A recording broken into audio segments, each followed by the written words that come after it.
everybody, I'm Joey Paul and I'm an indie author and welcome back to my channel. I write young adult fiction across a variety of genres, and if you think that might interest you, then think about subscribing below. I also have a Kobe shop with signed paperbacks and swag, which you can also find below. So last week I talked about what to avoid with editing, which I will link up in the cards. This week I thought that I would talk about what it's like working with editors. I've been lucky to have only mostly good experiences with editors, and while there's a lot of information out there about what to avoid, I thought I'd give you some details of the work that goes into it and how I personally approach things. Now, I've worked with editors who make inline comments and I do the corrections when they're done. I've worked with ones who do inline comments and then have done the corrections along with them. And I'm working with someone now who does edit letters, and then I go in and make the changes once he's done. All of these are valid forms of editing, and it's just about finding what works for you.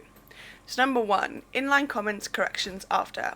This was one of my least favourite ways of editing because the document was always huge and I found it hard to switch windows, to keep making the corrections and reading the comments and then trying to kind of work out what needed to be changed and where. Now everyone is different, but for me it felt very overwhelming. Like, you'd get the document back with hundreds or more comments and it was just a freaking lot to deal with. That said, it did mean that I was able to break things down and do it section by section. It meant that I could focus on a single chapter or act at a time and just bring that up to speed before going back to double check that I got everything I needed to. It's a way I find a lot of editors work, and if it's something that works for you, then great. It just wasn't a favourite of mine. I mean, editing itself is very time consuming, so no matter which one of the 3 I've experienced matches with yours, none of these are signs of the editor doing something wrong. I imagine it could be very useful for people with a tight deadline because they know then that they have everything they need to get the book ready and into shape. Of course, this might be your preferred way of doing things, and like I said, great, we all do things differently. Number 2, inline comments, corrections during. Out of the 2 inline comments ways of doing things, this was the one that worked best for me. It meant that I could leave comments for the editor, I could ask them to recheck some of my corrections if I was worried about not hitting the mark. It's actually still the way that I do things with my line editor and proofreader. This allowed me to go in a chunk of chapters or just one and make all the changes at once, while also being aware of the impact it might have on later chapters and making those corrections as well. Usually when I did this, my editor was also available to talk while she checked those corrections, so again I had a lot of chances to ask whether or not things were okay. The only downside for me was that it takes a really long time to clear a chapter, and because of that it took longer, for me at least, for the dev cycle to be done. While I still do this for line and proof, I find the dev cycle is the most time consuming and energy consuming part of the editing process.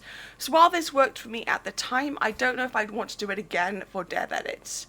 And number 3, edit letters, corrections after. My current editor, Robert, works with edit letters. He splits the book into quarters and sends me an edit letter after he's done with each quarter. This edit letter will have continuity issues, plot structure issues, and plot issues full stop.